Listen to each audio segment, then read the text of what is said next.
a été inventé par hasard. Reportage à Douarnenez de Thomas Paga et Gabriel Camilla. C'est un gâteau né au bord de l'eau. Longtemps, le port de Douarnenez a été la capitale de la sardine. Mais aujourd'hui, une autre spécialité a pris la place, le kouign-amann. Ici, les habitants le reconnaissent du premier coup. C'est super bon. C'est bien gras comme il faut, du beurre, du sucre. Kouign-amann de Douarnenez, bien sûr. Il est parfait, juste bien beurré, croustillant comme on les aime. Hein C'est bien le kouign-amann de chez nous. C'est très bien pour mettre le maillot de bain après. Très très bien. Je vous conseille. Alors il s'affiche en grosses lettres devant toutes les boulangeries de la ville. Et même sur les cartes postales. Selon la légende, c'est ici même à quelques pas du port qu'un boulanger trop pressé l'inventa. À cet endroit-là, dans les années 1860, il y avait une boulangerie. C'était la boulangerie de monsieur et madame Crozon. Et on voit ici une photo d'époque. Comme il n'y avait plus rien à vendre au magasin, il fallait qu'il fasse un gâteau un peu dans la précipitation.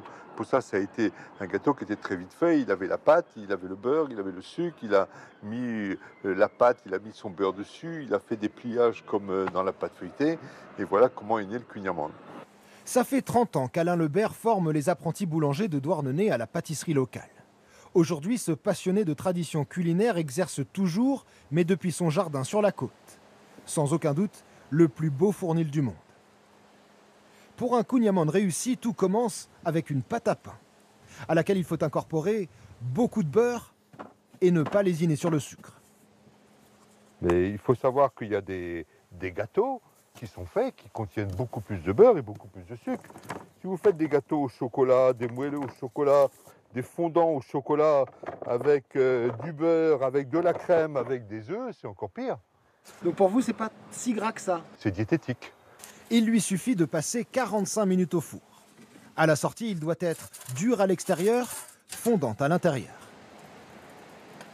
Voilà, on regarde en dessous pour voir si c'est bien caramélisé dessous. Voilà, et puis voilà. Et puis c'est cuit. Et surtout, le kouign-amann répond à une règle simple, pas de fioritures.